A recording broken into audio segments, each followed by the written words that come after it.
What if I told you that we as medical students have habits that can harm our patients? These habits that I'm going to discuss with you can be horrible for both your education and your future career. If you and I'm giving this advice to myself as well, can break these habits, then we can become better health professionals in the future and treat our patients better.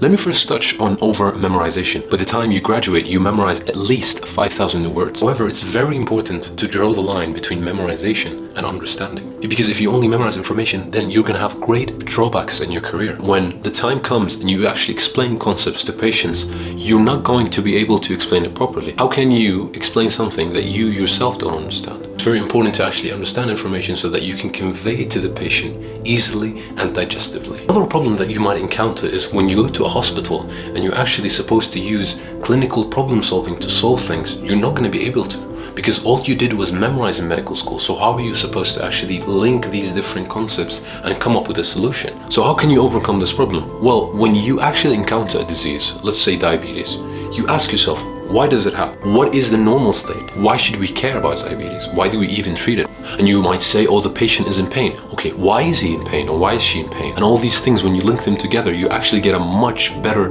grounding as to what you are treating. And this is what I do sometimes. I take a piece of paper and I jot down at the top the title of the disease. Let's say diabetes, for example. Pathophysiology, symptoms, intervention, management, prevention, and so on and so forth. And you start to actually link and see the whole picture for itself. Memorize information, but also really try to understand why things are happening. Second point I want to touch on is not focusing on the patient. Now, what I used to struggle from is when I sat with a patient, the first thing that comes to my mind is, what is the next question I have to ask?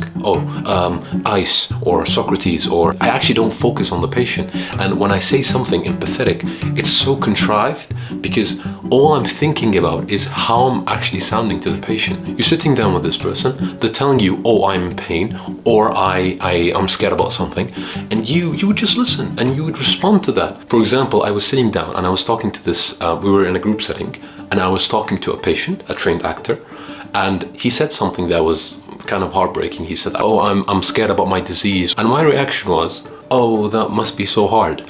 And when I said that, people started laughing because it wasn't genuine. It wasn't the same as me saying, or actually just listening and being quiet and just having my body language show that I care. Because think of it this way, if you care, you don't have to fake that you care, because you care. If you have empathy, you don't have to fake that you have empathy because you already have empathy. You don't have to worry about that. For example, not listening to the patient would be like, I'm actually really scared about this disease, I don't know what to do. And then you would respond with, okay, what's your family history? Yes, you can ask what's your family history, and that's important, but it's not important at the moment. You have to address what they're saying. Don't focus on the next question. We have done this thousands of times. We have spoken to people, to friends, to strangers. So when you talk to a patient, just be normal, just be yourself. Listen to them, see what they're saying, and then think of a question after that as to what they said. Focus on them rather than focusing on yourself, and see the results of better consultations by miles. And finally, the third point is neglecting self-care. And of course, if you don't take care of yourself, for example, you sleep 4 or 5 hours every day, you're not gonna, first of all, you're not gonna retain the information, and second of all, you're gonna burn out because you sleep 4 or 5 hours, you're not gonna relax, and it's gonna be a downhill curve for you. And to me as well, because again, I'm guilty of doing these things. That's why I'm making this video. And you'll think that the problem is with medical school, but actually the problem is with your sleep, not with medical school. Another reason why neglecting self-care is horrible is because you might carry these habits into your professional career when you grow up. That's going to compromise your ability to actually treat patients, which will in turn potentially harm them. I'm not saying you should sleep 8-9 hours every day and you should eat perfectly and you should go for walks and yes, you can do that, but also not all of us have the time for it sometimes. But if you say, no, I actually don't have time to sleep 8 or 9 hours or 7 hours, what I say to that is actually look back on your schedule. Of course, sometimes life can be so difficult, you're actually so busy, you don't have time to sleep.